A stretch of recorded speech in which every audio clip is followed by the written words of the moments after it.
এখন তো আর আব্বাসীয় যোগ নাই, এখন হলো তারেকীয় যোগ আরই। তো ফলত সে তো সংস্কার বাস্তবায়ন করতেছেন এবং ওনার কি হয়েছে আমি বুঝতে পারতেছি না। অনেক সময় মানুষ যখন শকড হয় তখন মুখ বন্ধ হয়ে যায়।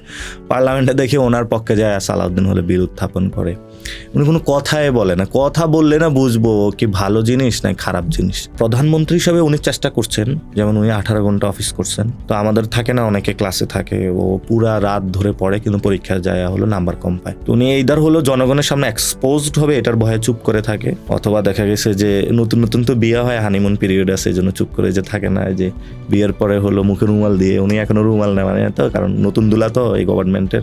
এখন দেখলাম যে উনি হলো বিভিন্ন জায়গায় সিনেমা দেখতে চায়, উনি তো একটা জীবন্ত সিনেমা, ওটা দেখতে দেখতে তো আমরা টায়ার্ড। এখন আজকে দেখলাম জানি নাটক বেইলি রোডে হলো নাটক দেখতে গেছে, নিজেই তো নাটকের জন্ম দিছে।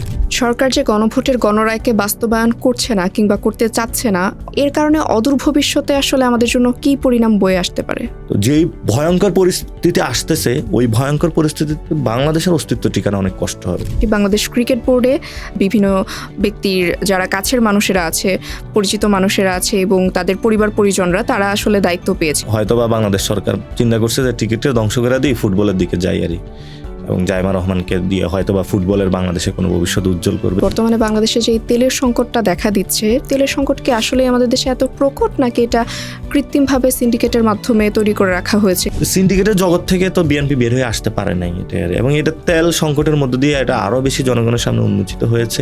কবরে গেলেও ওদের হলে সিন্ডিকেট থাকবে আরই, এবং আসলে কবর নিয়েও কিন্তু সিন্ডিকেট চলে আরই। আজিমপুরের কবরস্থানে অনেক বড় সিন্ডিকেট আছে। অনেকেই বলে থাকেন যে আসলে প্রধানমন্ত্রীটা বা এই সরকারটা চালাচ্ছে স্বরাষ্ট্রমন্ত্রী সালাউদ্দিন আহমেদ, মাননীয় স্বরাষ্ট্রমন্ত্রী। আমি মনে করি যে জুলাই অভ্যুত্থানে যে অনেক নায়ক থাকে, একটা খলনায়ক হলেন উনি। মাজারের পীরকে পিটিয়ে হত্যা করে ফেলা হয়েছে এবং তাকে যারা হত্যা করেছে তারা বলা হচ্ছে যে তথাকথিত তৌহিদি জনতা তাদেরকে হত্যা করেছে। এই সরকার দায়িত্ব নেওয়ার পরে অনেকগুলো বিষয় একসাথে এসেছে, যেমন প্রচুর পরিমাণে ধর্ষণ হয়েছিল, আপনি যতটুকু রিকল, বাচ্চারা ধর্ষণ শিকার হয়েছিল, অনেকগুলো খুনের ঘটনা ঘটেছে, এখন মাজারে হামলার ঘটনা ঘটতেছে। টকশোতে যাওয়ার পর আপনি সেখানে পোলার আইসক্রিম আর ইগলো আইসক্রিমের মধ্যে মারামারি পর্যায়ে লাগিয়ে দিয়েছিলেন। ইগলির সিও ফোন দিছে যে আইসক্রিম পাঠাইতে চাই। অনেকে বলে থাকে যে নিজ দলের মধ্যে আপনাকে মাইনাস করার চিন্তা করা হয়, ব্যাপারটা কি সত্যি?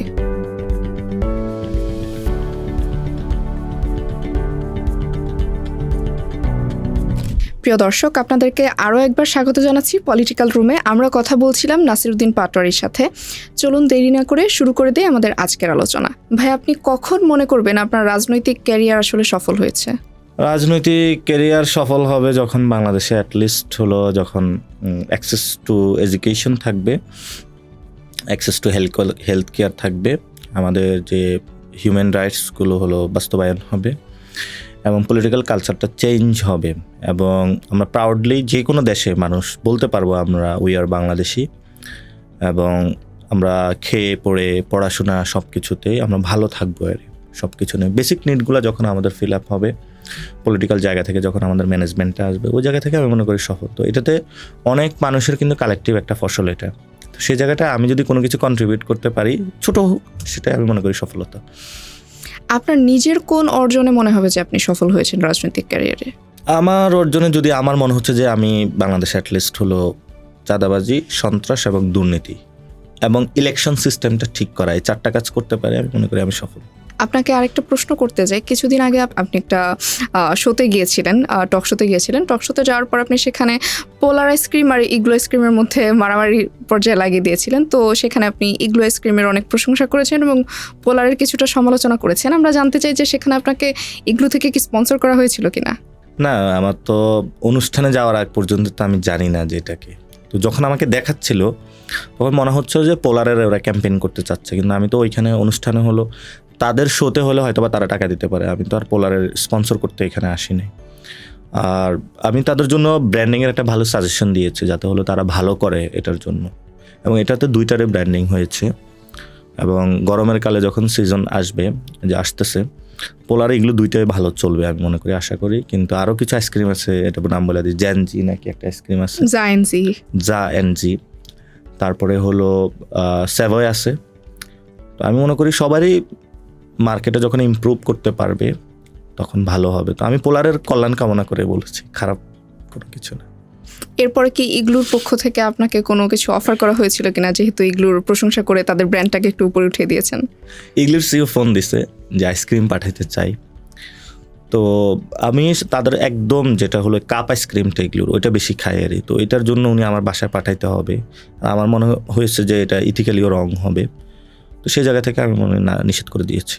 আমরা কিছুদিন আগে দেখতে পেয়েছি যে মির্জা আব্বাস সাহেব অসুস্থ হয়ে পড়েছেন এবং বর্তমানে তাকে নিয়ে বেশ কিছুটা আলোচনা হচ্ছে। অনেকে বলছে তিনি সিঙ্গাপুরে চিকিৎসাধীন আছেন, অনেকে আবার বলছে না তিনি ইন্ডিয়ায় চলে গিয়েছেন। তো এইটা নিয়ে আপনার মতামত কি বা অভিমত কি? এটা তো তারেক রহমানকে জিজ্ঞেস করার কথা, এটা আমাকে কেন? এবং উনি হলো বিএনপির স্ট্যান্ডিং কমিটির সদস্য। তো আমি তো ওনার জন্য দোয়া করে যাতে উনি ভালো হয়ে যায়। তবে আমি আর এই বিষয় নিয়ে উত্তর দিতে চাই না। আমি এটা নিয়ে কিছু বললেও দোষ, ভালো বললেও দোষ, খারাপ বললেও দোষ। এখন ওই দেখা গেছে যে উনি যদি অসুস্থ হইলো আমার দোষ, এবং ওনার ভালো কিছু হইলো নাসিরের দোষ, এবং দেখা গেছে যে যা কিছু হোক না উনি মন্ত্রিত্ব পায় না এটাও নাসিরের দোষ। তারপরে হলো উনি ওনার ওয়াইফকে দাঁড় করাইতে পারে না, এটাও নাসিরের দোষ। আমার আর এই বিষয়ে কথা বলতে বলতে আমি বিরক্ত, এটা নিয়ে আর কথা বলতে চাই না। এমনও উনিও আমাকে বলে গেছে অসুস্থ হওয়ার আগে যে একটু আল্লাহর নাম নিতে বেশি, ওনার নাম যাতে না নিই, সকালবেলা উঠিয়ে যাতে হলো আল্লাহর নাম নেওয়া হয়, আমি ওইটাই নিতেছি। আর ইলেকশনের আমি যা সাফারিংস হয়েছি ব্যক্তিগত জায়গা থেকে, যেহেতু আল্লাহ তাআলা বলছে ক্ষমার পক্ষে, আমি সবাইকে ক্ষমা করে দিলাম। এই অপ্রাসঙ্গিক বিষয়ে আমি আর কথা বলতে চাই না, টায়ার্ড হয়ে গেছে। এখন আমি অন্য কোনো অনেক কাজ আছে সেগুলোতে আমি ফোকাস করতেছি। তো এটা নিয়ে যারা এখনো ওই মানে এটাতে পড়ে আছেন, ওই সিজন, এখন নতুন সিজন শুরু হচ্ছে, এখন তো আর আব্বাসীয় যোগ নাই, এখন হলো তারেকীয় যোগ আরই। তো ফলত সে তো সংস্কার বাস্তবায়ন করতেছেন, এবং ওনার কি হয়েছে আমি বুঝতে পারতেছি না। অনেক সময় মানুষ যখন শকড হয় তখন মুখ বন্ধ হয়ে যায়। পার্লামেন্টে দেখে ওনার পক্ষে যায় সালাউদ্দিন হলে বিরোধ উত্থাপন করে, উনি কোনো কথাই বলে না। কথা বললে না বুঝবো কি ভালো জিনিস না খারাপ জিনিস।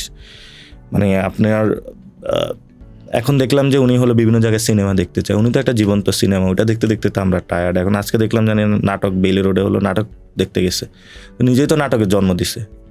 যে সেই নাটকের মধ্যে হলো একটা খলনায়ক আছেন আমাদের মাননীয় স্বরাষ্ট্রমন্ত্রী। আমি মনে করি যে জুলাই অভ্যুত্থানে যে অনেক নায়ক থাকে, একটা খলনায়ক হলেন উনি। এই খলনায়ক হলো যে আমরা যখন মুভিতে দেখতাম মিশা সওদাগরের মতন, আয়শা হলো প্রেমিকা চায় নায়কের সাথে প্রেম করতে, উনি হলো জোর করে নিয়ে যেতে চায়। আর জনগণ চায় সংস্কার, কিন্তু উনি হলো না, সংস্কারের প্রয়োজন নাই, উনি জনগণ, উনি সব কিছু। তো আবারই এটা বললে তো ওনার প্রতি ব্যক্তি আক্রমণ হয়ে যাবে। আমি বলতেছি যে মানে সালাউদ্দিন সাহেবের প্রতি আমার কোনো ব্যক্তি আক্রমণ না, সবাইকে আমি রেসপেক্ট করি সবার জায়গা থেকে। এটা সবাই আমাকে বলতেছে যে আমি নাকি বেয়াদবি করি, বড়দের নিয়ে কথা বলি, নাম ধরি। ভাই আমি আর কারো নাম ধরবো না, ওনারা ওনাদের মতন থাকুক, কিন্তু ভাই আমাদের সংস্কারটা দিয়ে দেখ, চাঁদাবাজি সন্ত্রাস দুর্নীতি বন্ধ হোক। তো আমি আশা করব যে এই মানে আমার বিরুদ্ধে যে স্মিয়ার একটা ক্যাম্পেইন হইতেছে, এটাতে দেখা গেছে যে অনেকে এফেক্টেড হচ্ছে আর তারা এমনভাবে, যেমন আমি উমরা করে আসছি, উমরা করে আসার পরে হলো আমার উমরাতে তো মানে দুইটা পদ্ধতি, একটা হলো মাথা নেড়া করলে হলো বেশি সওয়াব পাওয়া যায় আর একটা হলো চুল ছোটো করা। তো যারা সাধারণত পলিটিক্যাল পার্সন, ওদের তো একটু ঠাট সব কিছু বজায় রাখতে হয়, তো ওরা হলো চুল ছোটো করে, মানে মাথা নেড়া করে না। তো আমি যখন ওইখানে অনেকের সাথে কনসাল্ট করেছি তখন আমি খোঁজ পাইলাম যে আসলে সওয়াবটা বেশি হলো মাথা মুন্ডানোতে। তো আমি ওইটাই করেছি। কেমন দেখা গেলো এটা ফ্যাক্ট না, কারণ আপনারা যারা আসলেন ছোটোবেলায় তখন কিন্তু মানে এই ছোটোবেলায় যখন বাচ্চা বড় হয় বারবার হলে মাথা নেড়া করে দেওয়া হয়, তো ছোটোবেলার ছবি দেখবেন তাহলে টের পাবেন। আর মানে মাথা নেড়ার মধ্য দিয়ে কিন্তু যে থাকে না এই যে অহংকার সব কিছু থেকে মুক্তি হওয়া একটা বিষয় আছে। তো এটা নিয়ে যে এক ফেসবুক আছে, টিকটক, যে ফেসবুকিং করে জুলকারনাইন সাহেব, সে হলো এগুলো নিয়ে আবারই হলো এই ছবি টবি দিচ্ছে আর প্রথমে কমেন্ট সেকশন ছিল না, পরে কমেন্ট সেকশন অ্যাড করা হয়েছে, মানুষ তার ইচ্ছা মতন দিয়ে দিচ্ছে আর তো জুলকারনাইন সাহেব হলো আরেকটা ডিস্টার্বারি। এই ডিস্টার্বরে মনে হয় আমি ফোন দিলে বন্ধ হয়, সে হয়তো আমার ফোনের ওয়েট করতেছে, এই জন্য দেখা গেছে আমি অনেকের ফোন দিই না দিলে আমারে খোঁচা দেওয়া শুরু করে। যে একটা ছিল যে বাংলা আউটলুকের মুক্তাদির রশিদ, সে হলো শুধু আমার এখানে এসে কমেন্ট করে খোঁচা দেয়, যখন ফোন টোন দেয় তখন এলো এই থাকে না 2-3 মাস ভালো থাকে এগুলা, আবার যখন একটু ফোন টোন না মানে তাকে একটু পাত্তা দিতে হবে, তাকে একটু কেয়ার করতে হবে এগুলা। ভাই আমার এত সময় নাই, আপনারা আপনার মতন যা ইচ্ছা তা করেন, আমি আমার মতন আছি। অনেকেই বলে থাকেন যে তারেক রহমান আসলে ডামি প্রধানমন্ত্রী, আসলে প্রধানমন্ত্রীটা বা এই সরকারটা চালাচ্ছে স্বরাষ্ট্রমন্ত্রী সালাহউদ্দিন আহমেদ। এটা নিয়ে আপনার বক্তব্য কি? তারেক রহমানই সব কিছু চালাচ্ছে এবং এই যতগুলো মানে এই যে গণভোট অথবা অধ্যাদেশগুলো বাতিল হচ্ছে এগুলোর জন্য তারেক রহমানের দায়ী থাকবেন। এবং ওনার দলীয় নেতাকর্মী অনেকে কিন্তু গুম হয়েছেন, আর উনি গুমের অধ্যাদেশ বাতিল করে দিচ্ছেন। ফলত আমি মনে করি তাদের যে ত্যাগ তিতিক্ষা দলের প্রতি ছিল তাদের সাথে প্রতারণা করা হচ্ছে।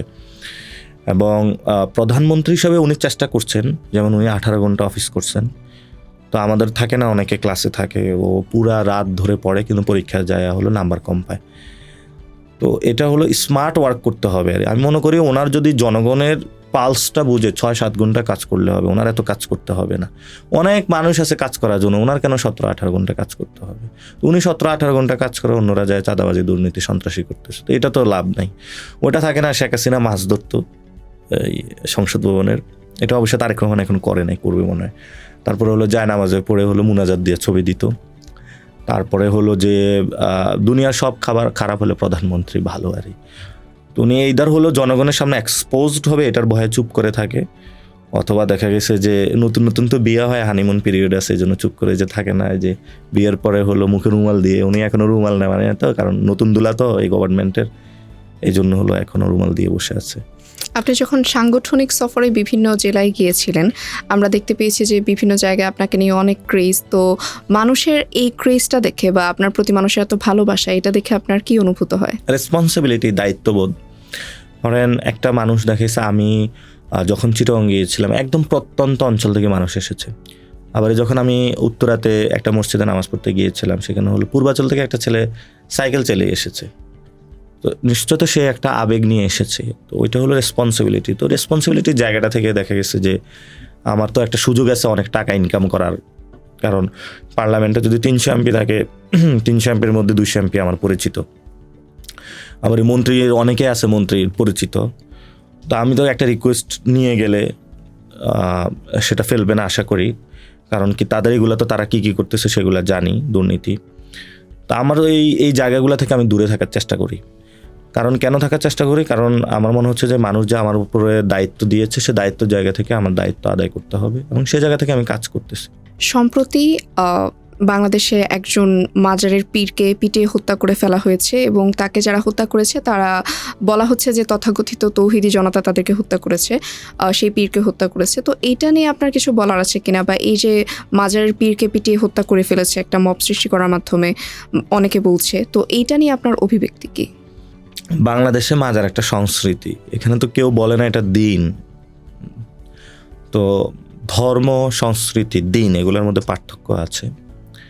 তো যারা মাজারে তারা বলে না তো এটা দিন, অথবা মাজারে যারা যায় তারা বলতেছে যে এটা তো উসিলা। এবং অনেক মাজারে বিভিন্ন গর্হিত কাজ হয়, তো সেটার জন্য হলো প্রশাসনের কাছে যাবে, এবং কাউকে তো পিটিয়ে হত্যা করা যায় না, এটার আমরা সরাসরি বিরোধী। এবং এটা হলো যখন দেশে হলো আইনের শাসন থাকে না, এবং যিনি আইনের শাসন দেখেন বিশেষত স্বরাষ্ট্র মন্ত্রণালয়, তারা যখন ব্যর্থ হয় তখন এই ধরনের পরিস্থিতি সৃষ্টি হয়। বাংলাদেশে এখন স্বরাষ্ট্র মন্ত্রণালয় কাজ করতে পারতেছে না, এবং আইনের শাসন নাই, এবং যে নির্দিষ্ট গোষ্ঠী এটা করা হয়ে থাকে, আমরা তাদের প্রতি আহ্বান জানাবো যে আপনারা আইন নিজের হাতে তুলে নেবেন না। এবং সরকার যদি এই ক্ষেত্রে হলো ছাড় দেওয়ার মন মানসিকতা থাকে, তাহলে তো সরকার আইনটা অন্যদের হাতে ন্যস্ত করে দিল। তো এটা যে আমাদের গত 2-3 বছর ধরে আমরা এটা নিয়ে কাজ করতেছি, এবং এই প্রিভিয়াসলি আমরা পূর্ব কাজ করেছি। তো আমরা তো শাহজালাল অথবা অনেক পীর আছে, মানে 4 তরিকা যেটা নকশবন্দিয়া, মুজাদ্দিদিয়া, ওনাদের তো সিলসিলা আছে, এটা তো অস্বীকার করার কোনো কিছু নাই। আবার সার্সিনার হুজুরও তো হলেও এখানে আছে, শশিনার হুজুরে আছে, তারপরে চরমনায়ের হুজুর আছে, ফুরফুরার হুজুর আছে, এখানে অনেকে সিলসিলার আছে। তো মাজারে অনেক জায়গায় বিভিন্ন কাজ হয়ে থাকে, যেটার কারণে অনেক মানুষ ক্ষুব্ধ হয়ে থাকে আর তো ওইটাও সরকারের হলে স্টেপ নেওয়া জরুরি, যদি কোথাও ড্রাগ কোনো কিছু নেওয়া হয়ে থাকে। তো অধিকাংশ মাজারে তো মানুষ স্পিরিচুয়াল জায়গা থেকে যায়। তো বাংলাদেশে আসলে এই সংস্কৃতিটা কেন হয়েছে, কোথাও কোনো কিছু হলে নিজের হাতে আইন তুলে নেওয়ার একটা ব্যবস্থা হয়, এটার আমরা সম্পূর্ণ বিরোধী, এবং এটা আমি মনে করি সরকারেরও থেকে স্টেপ নেওয়া প্রয়োজন। এটা রাষ্ট্রের জায়গা থেকে বেশি হওয়া প্রয়োজন। সবগুলো রাজনৈতিক দল তো বিভিন্ন মাজারের সাথে লিয়াজু করে চলে, ফলত স্টেট যখন কঠোর হবে সবাই সার্বিক সবার নিরাপত্তা দেওয়ার জন্য, তখন এটা আসলে কেউ করতে পারবে না, ওই জায়গাটা নাই যেটা আমরা চিন্তা করেছিলাম যে রাজনীতিতে সহিষ্ণুতা আসবে, সবার মধ্যে সম্প্রীতি থাকবে, কেউ কারোর এতটুকু হেড পর্যন্ত চলে গিয়েছে যে আপনি একজন মেরেই ফেলতেছেন। তো আমাদের এই সরকার দায়িত্ব নেওয়ার পরে অনেকগুলো বিষয় একসাথে এসেছে, যেমন প্রচুর পরিমাণে ধর্ষণ হয়েছিল, আপনি যতটুকু রিকল, বাচ্চারা ধর্ষণ শিকার হয়েছিল, তো অনেকগুলো খুনের ঘটনা ঘটেছে, এখন মাজারে হামলার ঘটনা ঘটতেছে, এবং সেটা নট অনলি দিস গভর্নমেন্ট, আমি শুধু এই সরকারকে দোষারোপ করছি না, প্রিভিয়াস ইন্টারিম গভর্নমেন্টও হয়েছে এবং এর আগের যে সরকার ছিল, এবং আমাদের গত 50 বছর ধরে এটা হচ্ছে।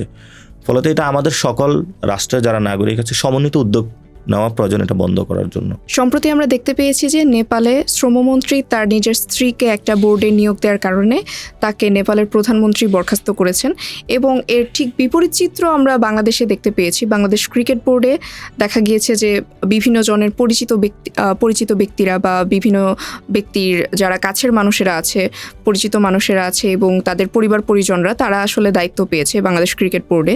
তো এই যে দুইটা দেশে দুই রকম চিত্র, বা বাংলাদেশে একরকম চিত্র, নেপালে চিত্রটা আরেক রকম, এই দুইটার মধ্যে তুলনা করতে বললে আপনি আসলে এইটার কারণ হিসেবে কি বলবেন, বা এইটাকে আপনি কিভাবে দেখছেন? এটার দুইটা দিক আছে। একটা দিক হলো যে মানে আমাদের এখানে মেরিট বেসিসে কোনো কিছু করা হয় না, ফলত বিভিন্ন জায়গায় মানুষ সুযোগ পায় তাদের এই ধরনের কর্মকাণ্ডগুলো করার জন্য। তো বাংলাদেশ ক্রিকেট বোর্ড তো আগে হলো পাপন বোর্ড ছিল, ওইটাও কিন্তু জিল্লুর রহমানের ছেলেকে দিয়ে চালানো হয়েছিল। এখন হলো এই যে যারা মন্ত্রী এমপি তাদের ছেলেদেরকে দেওয়া হয়েছে। তো বাংলাদেশে যারা অনেক টাকার দুর্নীতির পাহাড় গড়ে এবং মন্ত্রী এমপি হয়, তাদের সিলসিলাটা জারি রাখার জন্য সন্তানদেরকে দুইটা সেক্টরে এন্ট্রি করা। একটা হলো এন্টারটেনমেন্ট ইন্ডাস্ট্রি বা সাংস্কৃতিক জগৎ দিয়ে, দেখবেন বিভিন্ন জায়গায় গান বাজনা, এদেরকে হলো শো করা যে আমার ছেলেকে নিয়ে আসছি আজকে। আর হলো ক্রিকেট বোর্ড, যেটাতে কারণ অনেক মানুষ অ্যাক্টিভিটি থাকে, তাদেরকে দিয়ে পরিচিত করা। তো তারা নেগেটিভলি পরিচিত হয়ে তারা কিন্তু সবার কাছে এই মানুষগুলো পরিচিত হয়ে গিয়েছে, এবং এটার মাধ্যমে কিন্তু ওই যে থাকে না যে যোগ্যতা অথবা রাজপথে লড়াই করে যে রাজনীতিতে আসবে অথবা রাজনীতি বুঝে যে রাজনীতি আসবে, সেটা না, এটা এন্টারটেইনের মধ্যে দিয়ে হলো সে তাকে রাজনীতিতে আসতে হয় আর। তো এগুলো আওয়ামী লীগের আমলে ছিল, এখনও হচ্ছে আর।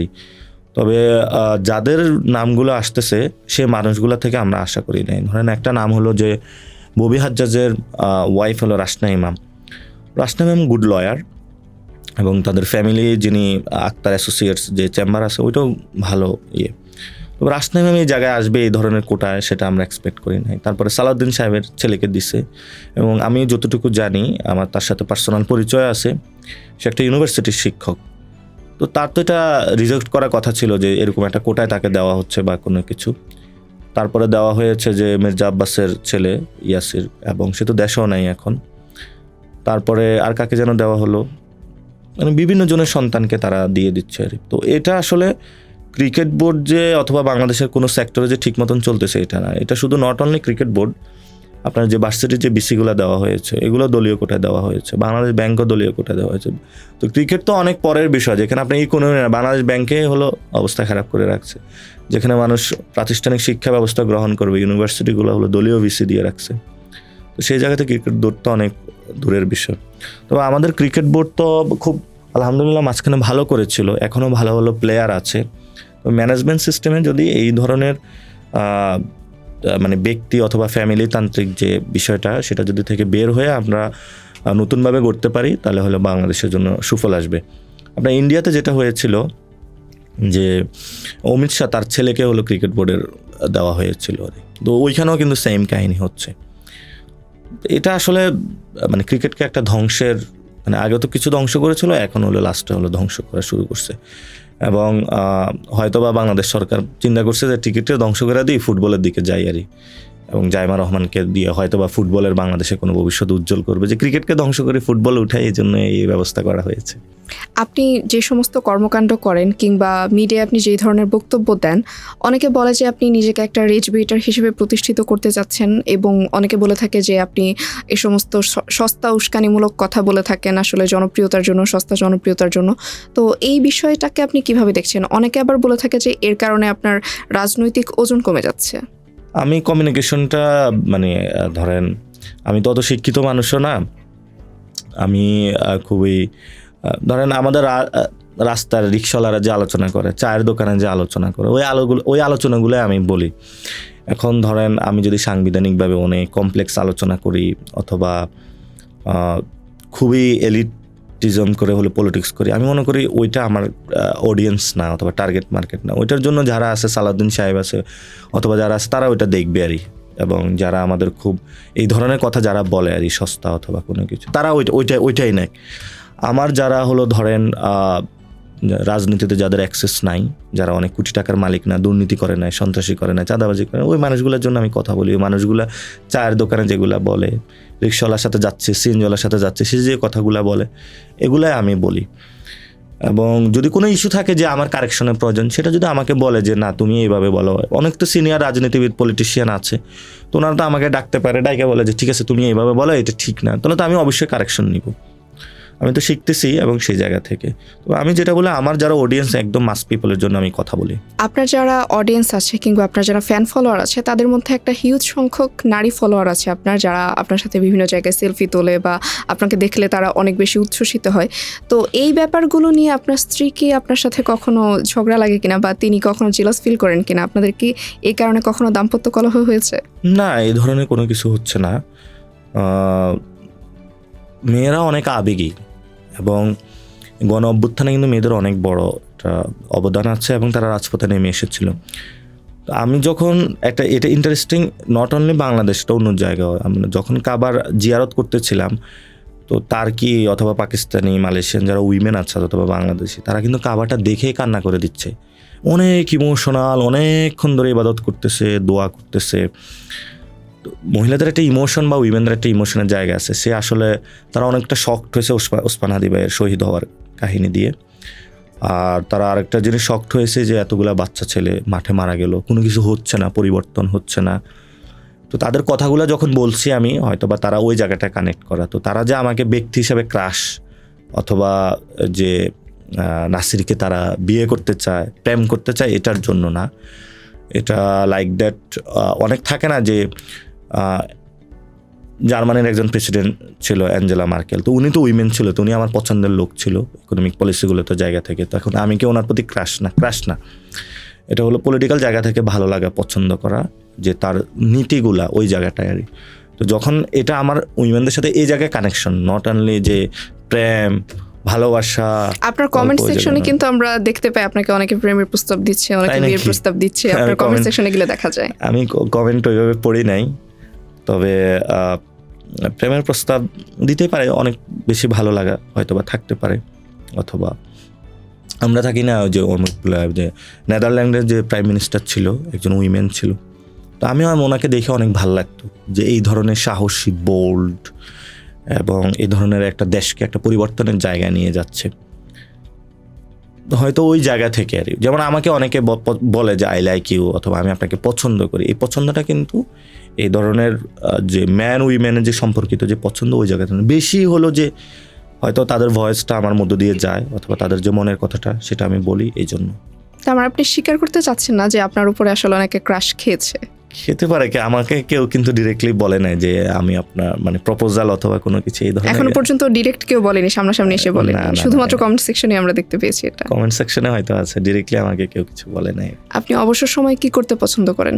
অবসর সময় হলো হয়তো আমি বই পড়ি অথবা ডকুমেন্টারি দেখি। দেখা গেছে আমার প্রত্যেকদিন একটা রুটিন আছে, যেমন হলো আমি আমাদের পুরো বিশ্বের যে বিভিন্ন কন্টিনেন্টগুলো আছে, যেমন আফ্রিকার নিউজ এক ধরনের, ইউরোপের ধরনের এক ধরনের নিউজ, তো আমি প্রত্যেকটা রাত্রে হলো এগুলোতে ঢু মারতে হয় আর। আফ্রিকান যে নিউজগুলো আছে এজেন্সিগুলো ইংলিশে যারা হলো প্রোভাইড করে, ইন্ডিয়া কী চলতেছে, তারপরে ইউরোপ কান্ট্রিতে কী চলতেছে, ল্যাতিন আমেরিকা কী চলতেছে, ওগুলো একটু দেখার চেষ্টা করি। মুভি দেখি, বই পড়ি, থিঙ্কিং করার চেষ্টা করি আমি। আর সবচেয়ে বেশি হলো মানুষের সাথে গল্প দিই, আড্ডা দিই, কারণ আড্ডার মাধ্যমে ওর যে জীবনের সমস্যাগুলো সেগুলো আমি জানতে পারি এবং সেগুলো নিয়ে চিন্তা করতে পারি এবং সেগুলো ডেলিভারি দিতে পারি আমি। এবং এটা পিপল কানেকশনটা এটা বেশির মধ্যে দিই, অর্থাৎ পিপলের সাথে আমি ইমোশনাল কানেক্টেড জায়গাটা বিল্ড আপ করি। এবার আবার একটু জাতীয় রাজনীতির দিকে ফিরে আসি। সরকার যে গণভোটের গণরায়কে বাস্তবায়ন করছে না কিংবা করতে চাচ্ছে না, অর্থাৎ এই রায়কে বাস্তবায়ন করতে তারা গড়িমসি করছে, এর কারণে অদূর ভবিষ্যতে আসলে আমাদের জন্য কী পরিণাম বয়ে আসতে পারে? খুবই খারাপ, ভয়াবহ পরিণাম আসতেছে। প্রথমত হলো সরকার তো মেজরিটি পাইছে, সরকার ইচ্ছা করলে নাও করতে পারে। মানে গায়ের জোর দিয়ে যা ইচ্ছা সে করতে পারে। এই জন্য হলো আমাদের ডেমোক্রেসিতে এমন অ্যাবসোলিউট এই ধরনের মেজরিটি না দেওয়াই উচিত কাউকে। ফলত এই মেজরিটি নিয়ে সে ফ্যাসিস্ট হয়ে উঠতেছে এবং যা মন চায় সে কিন্তু পার্লামেন্টারি সিস্টেমে করতে পারবে। আরেকটা বিষয় হলো যে আমাদের কিন্তু মানে একটা জাতি বা একটা নেশন বা স্টেটের হলো তিনটা হলো বেসিক জায়গা থাকে, একটা হলো কালচার, ইকোনমি, আর একটা হলো যে পলিটিক্স। কালচারাল জায়গাটা হলো যে আমাদের নষ্ট করে দেওয়া হয়েছে, অর্থাৎ আমরা তো সেই ছোটোবেলায় এখনও অনেকে বলে তেরে নাম গান শুনতে শুনতে বড় হয়েছে।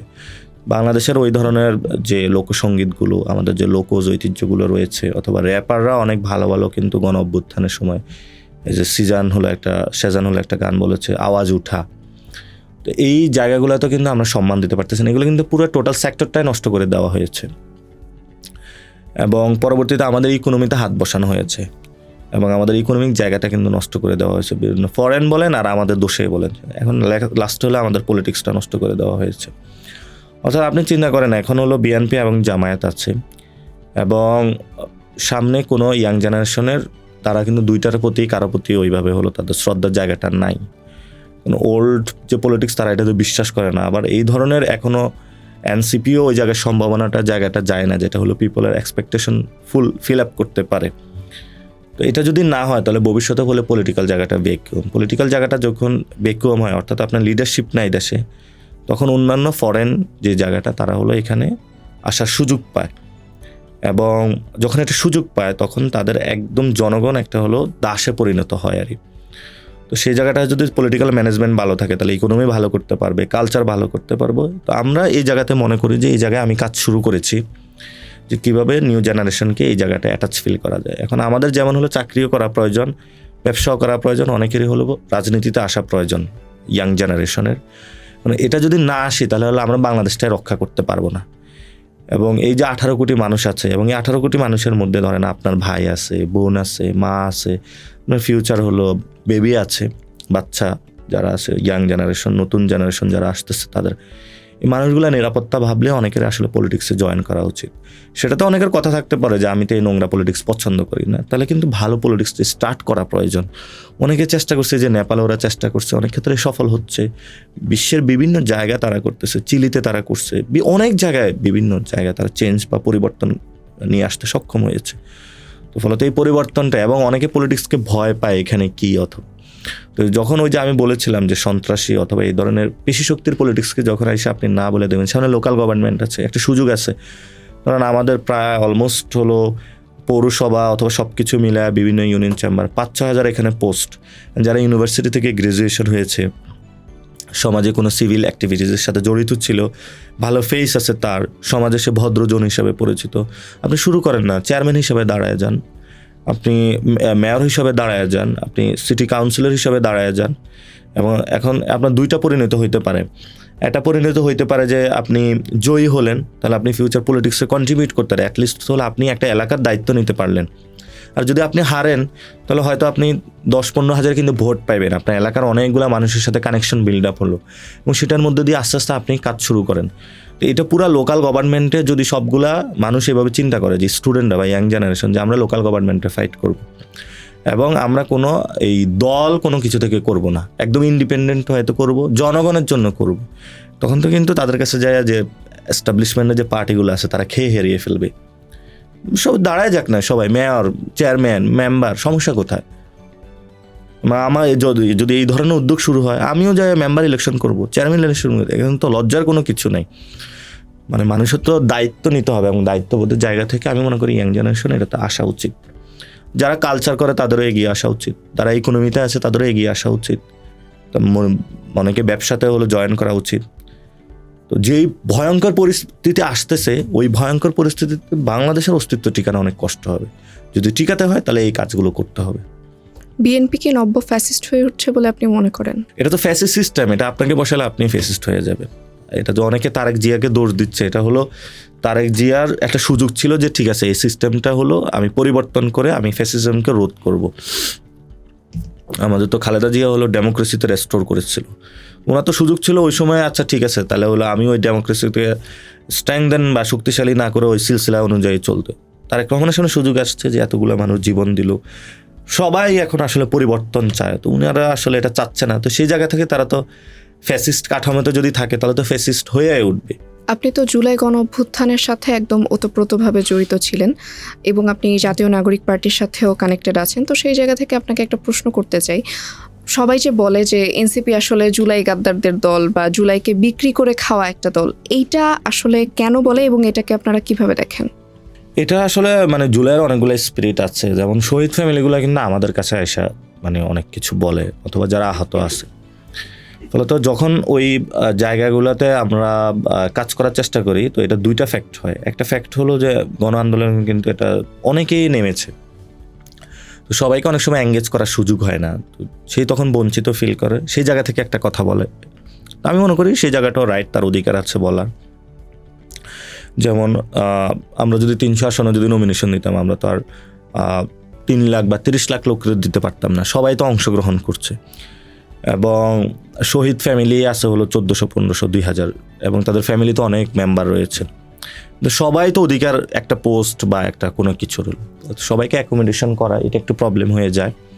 এবং আন্দোলনে অনেকেই লিড দিয়েছিল, এখন পোস্ট তো কম বা অনেক জায়গা থেকে, আর সবাইয়ের তো একটা জায়গায় যে না আমার হলো। এখন দেখা যাচ্ছে উপদেষ্টা হয়েছে তো ছাত্রদের মধ্যে 3 জন, এখন অন্যরা অনেকে উপদেষ্টা হইতে পারে নাই, তারাও মনে করে যে আমাদের অধিকার আছে যে উপদেষ্টা হওয়ার। যেমন শিবিরে অনেক কন্ট্রিবিউশন ছিল, বামদের অনেক কন্ট্রিবিউশন ছিল, অনেক মানুষের কন্ট্রিবিউশন ছিল। এখন যে শহীদ হয়েছে তার ভাই অথবা তার ফ্যামিলি বলতেছে আমার তো উপদেষ্টা হওয়া প্রয়োজন, তো ওই জায়গা থেকে একটা তার বলা।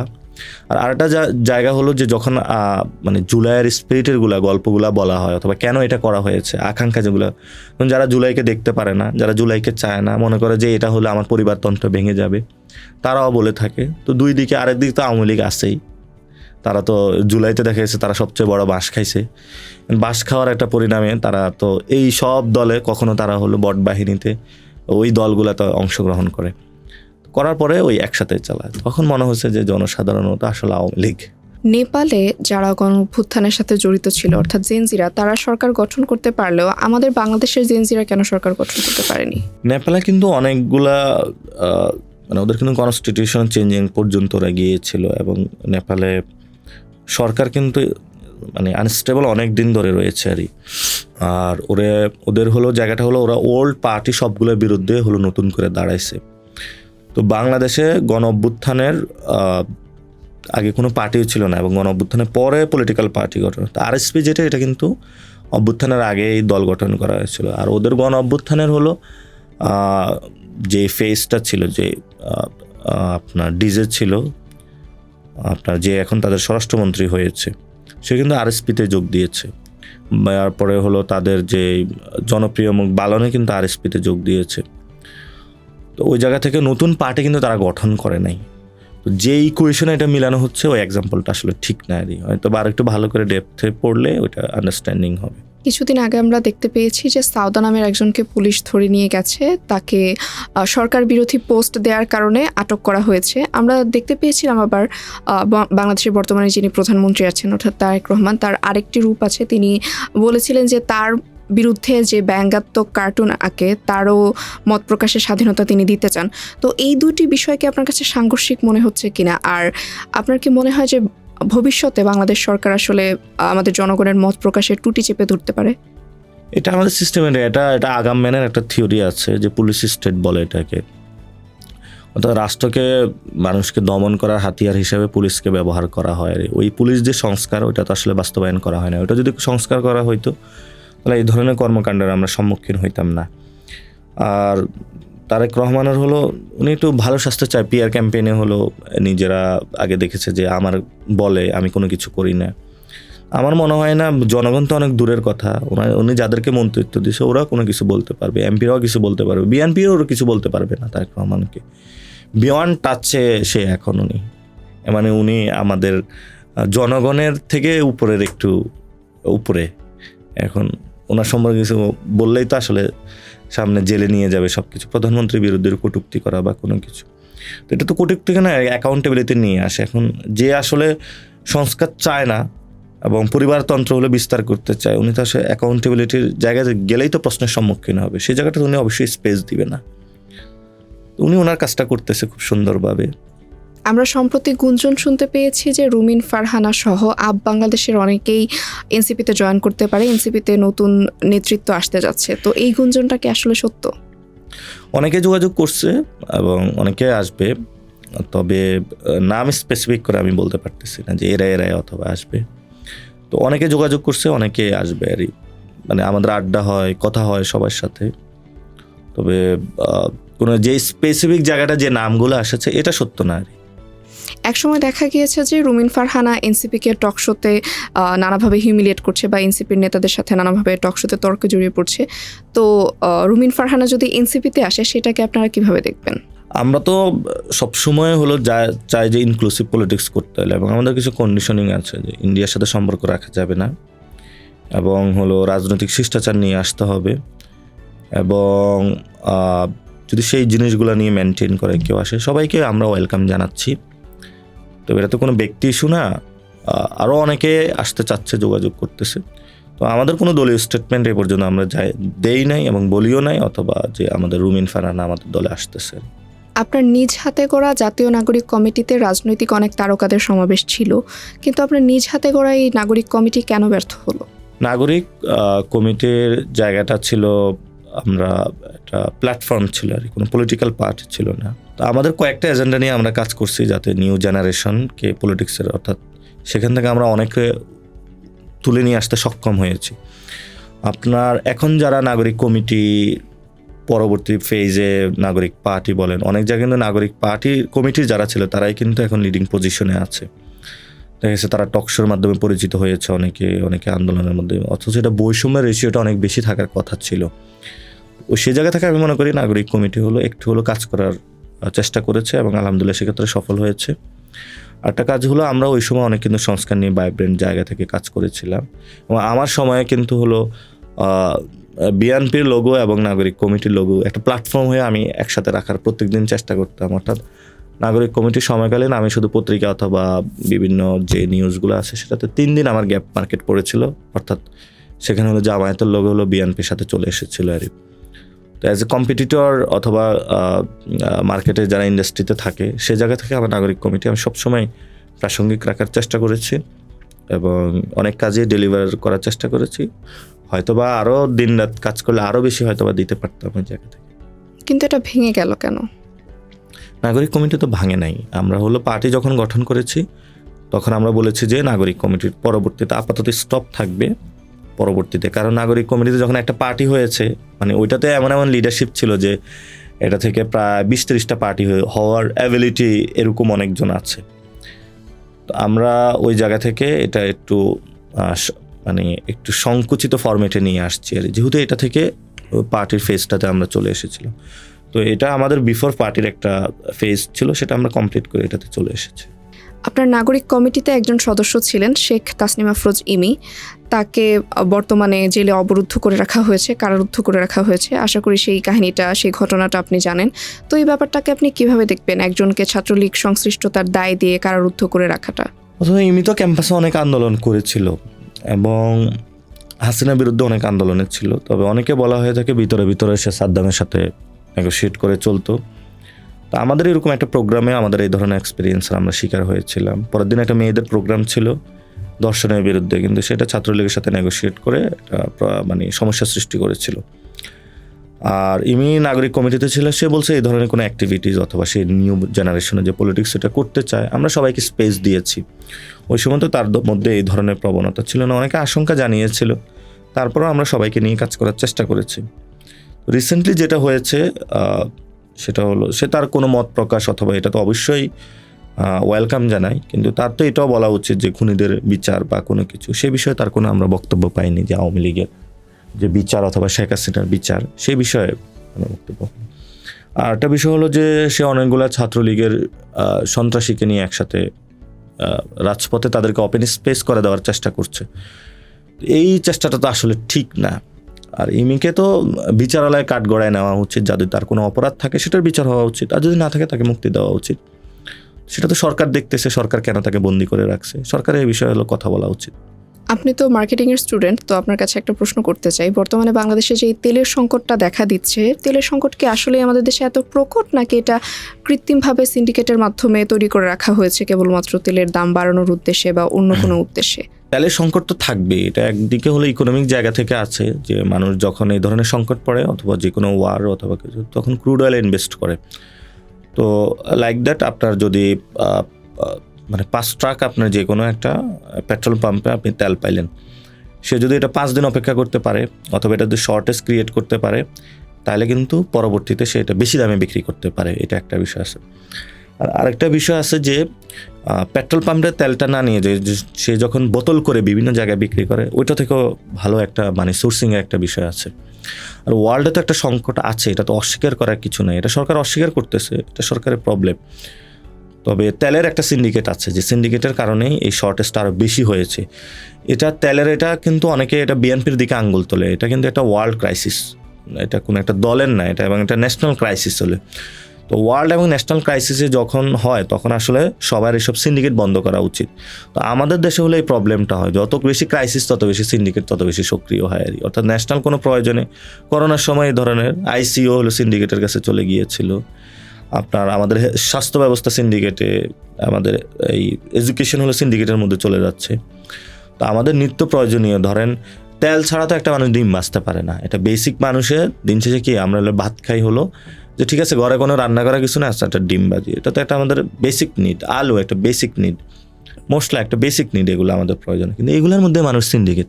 এবং দেখেন সবচেয়ে মানুষ যখন হলো শান্তিতে থাকার প্রয়োজন রমজানে, ওই সময় আরও সিন্ডিকেট উপরে উঠে দেয়। তো সিন্ডিকেটের জগৎ থেকে তো বিএনপি বের হয়ে আসতে পারে নাই এটা। এবং এটা তেল সংকটের মধ্য দিয়ে এটা আরও বেশি জনগণের সামনে উন্মোচিত হয়েছে যে এটার কবরে গেলেও ওদের হলো সিন্ডিকেট থাকবে আর। এবং আসলে কবর নিয়েও কিন্তু সিন্ডিকেট চলে আর। আজিমপুরের কবরস্থানে অনেক বড় সিন্ডিকেট আছে, অর্থাৎ আপনি কতটুকু ইম্পর্টেন্ট পার্সন সেই হিসাবে আপনার কবরে তত বেশি দিন থাকবে আর। আপনি কতটুকু কীভাবে সিন্ডিকেট করতে পারলেন ওইভাবে কবরস্থানে আপনি জায়গা পাবেন আর। এই সিন্ডিকেটটা এমন, এই দলীয়ভাবে ছত্রছায়া আছে, এবং এই সিন্ডিকেট তো এখন বলতেছে তারা সমঝোতা। এগুলো অনেক বড় বড় সিন্ডিকেট আছে, বিএনপির সিন্ডিকেট আছে, সব দলের সিন্ডিকেট আছে। এবার চলে যাচ্ছি র্যাপিড ফায়ার রাউন্ডে। এনসিপিতে কি কোরাম আছে? বিভিন্ন মতাদর্শের আছে, কোরাম নেই। এটাকে আমি কোরাম বলি না, মতাদর্শ আর। ধরেন আমাদের এখানে সোশ্যালিস্টও আছে, আমাদের এটা যেহেতু বিগ টেন পার্টি, এটাতে রাইট যারা, রাইটিস্ট না, রাইট সেন্টার আছে, সেন্টার লেফট আছে, অনেক ধরনের লোকজন আছে। ফলত প্রত্যেকের জায়গাটা যখন এইভাবে বাস্তবায়ন চায় তখন এটা মনে করে যে অনেকে এটা কোরাম বলে। অর্থাৎ অন্য দল তো আসলে এই জায়গাটা হলো পলিটিক্যাল আইডিয়ার জায়গাটা চর্চা করে না, তো তারা এটাকে মনে করে যে কোরাম, মানে তাদের শব্দই বলে। তো আমাদের জায়গায় হলো ডিফারেন্ট আইডিয়া আছে, যে ডিফারেন্ট আইডিয়া আমরা মিলন মেলা করতে চাই, তো এটা কোরাম না। অনেকে বলে থাকে যে নিজ দলের মধ্যে আপনাকে মাইনাস করার চিন্তা করা হয়, ব্যাপারটা কি সত্যি? দলই তো আমার, সেখানে আমাকে কিভাবে মাইনাস করবে? 5 জন সম্পর্কে আপনার মন্তব্য জানতে চাই। 5 জন রাজনীতিবিদ সম্পর্কে আপনি এক বাক্যে মন্তব্য করবেন। তারেক রহমান। কি বলবো আর, কোনো মন্তব্য নেই। ব্যারিস্টার ফুয়াদ। প্যাশনেট। নাহিদ ইসলাম। শান্ত, মানে বুঝে শুনে সামনে চলে। নুরুল হক নূর। একটু চেষ্টা টাইপের। রুমিন ফারহানা। একটু ইগো আছে তার। আপনার হাতে একটা গোলাপ ফুল, একটা পচা ডিম আর একটা চকলেট দেওয়া হলে আপনি কোন রাজনীতিবিদকে এই 3টার মধ্যে কোনটা দিবেন? আমার হাতে 3টা দেওয়া হলে আমি শুধু গোলাপ ফুলটাই দিব, আর অন্যগুলো দিব না। গোলাপ ফুল কাকে দিবেন? গোলাপ ফুল হলো আমার এখন সবচেয়ে মানে সংসদীয় অথবা সব কিছু জায়গা থেকে আমার ভালো লাগছে, অথবা মানে একটু কাজ করার চেষ্টা করতেছে সালাউদ্দিন সাহেব, ওনাকেই দিব। যে ভাই আল্লাহর হস্তে গোলাপ ফুল দিছি, তারপরে হলো একটু মানুষের জন্য কাজ করেন। আপনি তরুণ প্রজন্মকে রাজনীতি করার জন্য পরামর্শ দিবেন কিনা? তরুণ প্রজন্মের অবশ্যই রাজনীতি করা উচিত, তবে নোংরা রাজনীতি না। এই যে পচা গলা যেগুলা চলতেছে, যারা চালাচ্ছে, এগুলো রাজনীতি করা উচিত না। রাজনীতি করা উচিত তরুণ প্রজন্মের রাজনীতি। এবং যারা তরুণ প্রজন্ম, ওরা তো রাজনীতি করছে প্রতিনিয়ত, হয়তো রাজনীতিটা নিজের না করে অথবা দেশের জন্য না করে কোনো অনেকে দলের জন্য করছে, তো অনেকে আবার দেশের জন্য করছে। তো আমি সবাইকে আহ্বান জানাবো আসলে দেশের জন্য করা উচিত, কোনো দলের জন্য না করা উচিত। নির্বাচন নিয়ে আপনার কি পরিকল্পনা আছে, আগামী নির্বাচন নিয়ে? ঢাকা হাটে নাকি? ঢাকা হাটে নির্বাচন করব, যে এজেন্ট গুছানো লাগবে, এখন হলো কেন্দ্র পাহারার লোক সেট করব, যাতে এবার কেউ যদি ভোট চুরি করে আসতে, তাহলে হলো যাতে আমরা তাদের মানে উত্তম মাধ্যম দিয়ে যাতে হলো সাইজ করে রাখতে পারি। এবার আমরা একদম ফিল্ডে আর ছাড় দেওয়ার কোনো মন মানসিকতা নেই। এবার আটঘাট বেঁধে নামবেন আপনি? আটঘাট বেঁধে না, শুধু আমি না, সবাই প্রস্তুত হয়ে আছে। এবং এক মহিলা হলো আমাকে বলছে যে আমি সবকিছু লাঠি টাঠি সবকিছু প্রস্তুত, সবাই এবার প্রস্তুত আছে। কারণ মানে আমি যতটুকু না আমার মানে আমি অনেকের সান্ত্বনা দিতে হয়, আমি নিজে কান্না করতে পারি না, অনেক মানুষের আমার হলো এখন কান্না সান্ত্বনা দিতে হয়। মানে একটা জীবনের প্রথম ভোট দিয়েছে, অথবা অনেক কষ্ট করে দেখেছে, সাভার থেকে এসে ঢাকা হাটে ভোট দেওয়া অনেক কষ্টের জায়গায় সেটা করেছে। ওই দিন তো অনেক ভেহিকলও থাকে না। তারপরে হলো তারা চাইছে যে একটা ভালো ইলেকশন হোক, সেই মানুষগুলোকে প্রতারণার শিকার করা হয়েছে। তো ওই জায়গায় মানুষের মধ্যে একটা ক্ষোভ তৈরি হয়েছে। এই জন্য মানুষের ব্যবস্থা নিবে, আমার কিছু বলতে হবে না। আপনার জন্য আজকের শেষ প্রশ্ন, আগামী 10 বছর পর নিজেকে কোন জায়গায় দেখতে চান? 10 বছর পরে আমি দেখতে চাই যে আমি হয়তো মানুষের সেবা করতেছি, এই অবস্থায় নর্মাল হয়তো দেখতে চাই। মানে আমার যে 10 বছর পরে খুবই এটা হয়ে যেতে হবে, ওইটা হয়ে যেতে হবে, এই ধরনের কোনো চিন্তা নাই। আমি একজন ভালো পার্লামেন্টারিয়ান হয়ে উঠতেছি, অথবা দেশের জন্য কাজ করতে পারি, এই ধরনের আমি একটা পজিশনে নিজেকে দেখতে চাই, ইম্প্যাক্টফুল কোনো কিছু। এটা আমার একদম ছোট লেভেলে হলো নো প্রবলেম না, আমার যে খুব মন্ত্রী প্রাইম মিনিস্টার এই ধরনের। তবে ইনশাল্লাহ বাংলাদেশে একটা সময় আমি হব কিছু, আমার ওই ধরনের ডেডিকেশন এবং প্যাশন ইনশাল্লাহ আছে। এবং ওইটা হলো আমি এই পথেই থাকবো, আর আমি এটা শেষ দেখে ছাড়বো। ভাই জনপালস নিয়ে যদি একটু কিছু বলতেন। জনপালস কিন্তু আপনাদের পালস নিয়ে কাজ করে, ওনারা আপনাদের পালস কি বুঝে ওনারা একটু বলার চেষ্টা করতেছে, দেখেন আপনাদের সাথে মিলে কিনা। দর্শকরা আপনার পর্বটা কেন দেখবে? আমার পর্বটা দেখবে যে কারণ আমি জনগণের অনেকগুলো কোশ্চেন উত্তর দিচ্ছি, এবং যে বিষয়গুলো মানুষ জানতে চায়, এবং দেখা গেছে আমি আমার জনগণের মধ্যে আড্ডা দিচ্ছি, সে আড্ডাগুলো আবার মানুষকে প্রোভাইড করতেছি। তো তার আড্ডাটা সে কেন দেখবে না? আপনাদের এটা কেন দেখবে? আপনাদের কি পালস পাইছেন বলেন? আমরা জনগণ যা চিন্তা করে, জনগণের চারপাশে যে ঘটনাগুলো ঘটছে, যে খবরগুলো আছে প্রতিনিয়ত, বিএনপি সম্পর্কে কি পালস পাচ্ছেন এখন? এই তো আপনি আমাদেরকে জানালেন যে বিএনপি সম্পর্কে আপনার মতামত। আমরা আপনি দেশের একজন সিটিজেন হিসাবে, ধরেন আপনি জনগণ, তো আমি যদি আপনাকে প্রশ্ন করি, ধরেন আপনি এখন হোস্ট না বা আপনি উপস্থাপিকাও না, তো মানে এই যে সংস্কারটা বাস্তবায়ন হচ্ছে না, মানে বিএনপির প্রতি এই যে একটা সরকার গঠন হলো, এটা সম্পর্কে যদি 2-1 লাইন বলতেন। আচ্ছা, এটা সম্পর্কে আমি জনপালসের একজন হোস্ট হিসেবে না, বা জনপালসের কেউ হিসেবে না, আমি একজন নাগরিক হিসেবে আমার মন্তব্য দিতে চাই। গণভোট তো আমরা দিয়েছি, আমরা নির্বাচনে ভোট দিয়েছি, এবং সেই একই দিনেও গণভোট হয়েছে। আপনি ভোট দিয়েছিলেন? না, আমি ভোট দিতে পারিনি, আমার ভোটটা অন্য আরেকজন দিয়ে ফেলেছিল। এটা নিয়ে আমি পরবর্তীতে ফেসবুকে পোস্টও করেছিলাম। তো আমার ভোটটা দেয়া হয়ে গিয়েছিল আর কি। আপনার ভোট আরেকজন দিয়ে দিয়েছে? হ্যাঁ, আমার ভোটটা আরেকজন দিয়ে ফেলেছিল। তো এটা তো জীবনের প্রথম ভোট। হ্যাঁ, এটা আমার জীবনের প্রথম ভোট, কিন্তু এটা আমি দিতে পারিনি। কেমন লাগছে আরেকজন যে ভোটটা দিয়ে দিয়েছে? খারাপ লেগেছে, অবশ্যই এটা খারাপ লাগার বিষয়। তো আসলে এই ব্যাপারগুলো দেখা যায় যে জীবনের প্রথম ভোট দিতে পারিনি, বা দেখা গিয়েছে অনেকেই ভোট দিয়েছে, এবং আমি সবচেয়ে বেশি যেটা দেখেছি যে একজন আরেকজনকে ভোটের আগেও বলছিল যে ভোট দেন আর না দেন, যাকে খুশি তাকে ভোট দেন, কিন্তু গণভোটে অবশ্যই হ্যাঁ দিবেন। তো এত আকাঙ্ক্ষা নিয়ে মানুষরা আসলে গণভোটে হ্যাঁ দিয়েছে, এত দূর থেকে অনেকে ভোট দিতে গিয়েছে, আপনিও যেটা বললেন। তো এই গণভোটের গণরায়কে আসলে সরকার বাস্তবায়ন করছে না। এটার মাধ্যমে আসলে তারা শুরুতে আমাদের জনগণের আকাঙ্ক্ষার সাথে যে বেইমানি করছে, এই বিষয়টা তারা প্রতীয়মান করে দিচ্ছে, একদম দৃশ্যমান করে দিচ্ছে। এটা হয়তো তারা কিছুদিন পরে করলেও করতে পারতো, বা অন্যভাবে তারা এটাকে হচ্ছে গণরায়কে অন্য জনগণের সামনে তাদের ধরা খেয়ে গেছে, অন্য কোনোভাবে তারা কোনো কিছু করতে পারতো। তারা তো বলছিল যে গণভোটে হ্যাঁ দেওয়ার জন্য। এটা নিয়েও আরেকটা ঘটনা আছে, সেটা হচ্ছে গণভোটে হ্যাঁ দেওয়ার জন্য বলেছে, কিন্তু আমরা দেখেছি যে ভোট কেন্দ্রগুলোতে ভোটের দিন বিভিন্ন জায়গা থেকে আমাদের কাছে খবর আসছে যে গণভোটে না দেওয়ার জন্য সরকার দলীয় লোকজন উদ্বুদ্ধ করছে। তো এটা পরবর্তীতে তারা আবার নাকচ করে দিয়েছে, সরকার দলীয় লোকজন না করেছে যে না, তারা এরকম কোনো কাজ করেনি। কিন্তু আমরা দেখেছি তাদের দলের কিছু কিছু নেতাকর্মী আসলে এই কাজের সাথে যুক্ত ছিল। তো আসলে এই জনগণের আকাঙ্ক্ষা, এই জনগণের রায়, জনগণের গণভোট নিয়ে এইভাবে জনগণের সাথে প্রতারণা করাটা আসলে আমি একজন নাগরিক হিসেবে ঠিক মনে করি। আপনি তো একটা হলে স্টুডেন্ট ইলেকশনে জিতেছেন। জি। এটা কোন হল? শামসুন্নাহার হল। ওইটার কি পোস্টে আপনি জিতেছেন? General secretary. General secretary. আপনি তো অনেক স্টুডেন্ট ভোট দিয়েছে, এবং এই যে আপনাদের পুরো নিশ্চয়ই হলের যারা স্টুডেন্ট আছে তাদের প্রত্যাশাটা আপনি বুঝেন যে নতুন বাংলাদেশে, এবং এটা তো একটা মেয়েদের হল, মেয়েদের সাথে অনেক বেশি কানেকশন হয়, তারা তো নতুন বাংলাদেশটা কেমন করে দেখতে চায়। মেয়েরা বিশেষত নতুন বাংলাদেশে তাদের নিজেদের যে স্বাধীনতাটা আছে, মত প্রকাশের স্বাধীনতা, এবং বিশেষত মেয়েরা যেই বিষয়গুলো নিয়ে বুলিংয়ের শিকার হয়, তাদের পোশাক আশাক নিয়ে, তাদের চলাফেরার ধরন নিয়ে, এই জিনিসগুলো থেকে তারা মুক্তি পেতে চায় এবং বিশেষ করে সাইবার বুলিং থেকে তারা মুক্তি পেতে চায়। মেয়েরা আসলে একটা নিরাপদ বাংলাদেশ চায়, যেখানে মেয়েরা রাস্তাঘাটে বের হলে তাদের কোনো ভয় থাকবে না যে আমি যদি আজকে রাতের বেলা বাড়ি ফিরে আমি নিরাপদে ফিরতে পারবো কিনা, যেখানে মেয়েরা ধর্ষিত হবে না, ছোট ছোট মেয়ে থেকে শুরু করে বৃদ্ধ যারা আছে তারাও ধর্ষিত হচ্ছে, এই জিনিসগুলো থাকবে না। মেয়েরা আসলে এতটুকুই চায়, এতটুকুই তাদের প্রত্যাশা। ধরেন আমি এনসিপি করি, তো আমরা আসলে নতুনদের কাছে পৌঁছতে চাই, অথবা আমাদেরও তো অনেক ভুল ত্রুটি আছে, অথবা আমরা কারেকশন করতে চাই।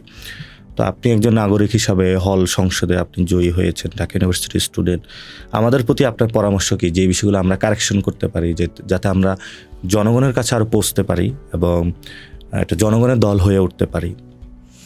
আমি আসলে মনে করি যে আমি অনেক ছোট মানুষ, আমি আসলে একটা এত বড় দলকে, এনসিপির মতো একটা বড় দলকে পরামর্শ দেওয়ার মতো জায়গা, ছোট দল বড় দল পরামর্শ দেওয়ার মতো জায়গা হয়তো থাকি না, কিন্তু যেটা আমার তাদের প্রতি প্রত্যাশা সেটা হচ্ছে আপনারা জনগণের সাথে একটু কানেক্টেড হন, বা যারা আপনাদের নির্দিষ্ট বলয়ের বাইরে আপনারা বের হতে পারছেন না। দেখা যাচ্ছে যে আপনারা যেই অভ্যুত্থানের সময় যে কয়েকটা মানুষের সাথে কানেক্টেড ছিলেন, আপনারা সেই বলয়টার মধ্যে থাকতে চাচ্ছেন। অভ্যুত্থান যে আপনাদের বাইরেও আরো বৃহত্তর একটা অংশ করেছে, বা বৃহত্তর একটা অংশ অভ্যুত্থানের সাথে যুক্ত ছিল, সেটা আপনাদের অনেকেই মানতে চাচ্ছেন না। তো নিজেদের বলয়ের বাইরে বের হন, নিজেদের বলয়ের বাইরে যে মানুষগুলো আছে তাদেরকে আপন করে নেন।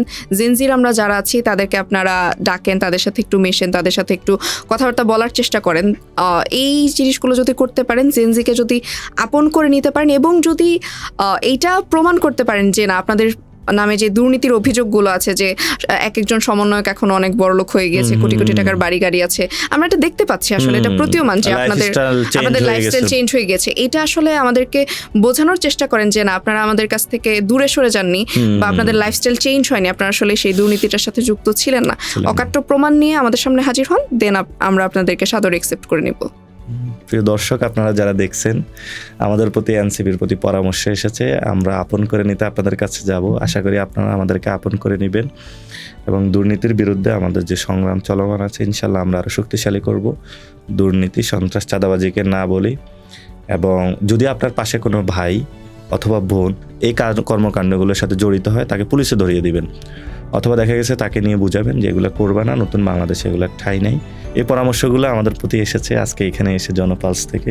ওনারা জনগণের পালসটা আমাদের কাছে দিচ্ছে, তা আমরা আশা করব যে ওনারা যেভাবে জনগণের পালসটা দিচ্ছে আমরা সেই অনুযায়ী কাজ করার চেষ্টা করব। আপনাদের এখানে আজকে অতিথি করার জন্য আপনাদেরকে অনেক ধন্যবাদ এবং শুভকামনা, আপনাদের উত্তরোত্তর সফলতা কামনা করি। ধন্যবাদ। আসসালামু আলাইকুম। এবং দর্শক, আপনাদেরও সবাইকে আসসালামু আলাইকুম।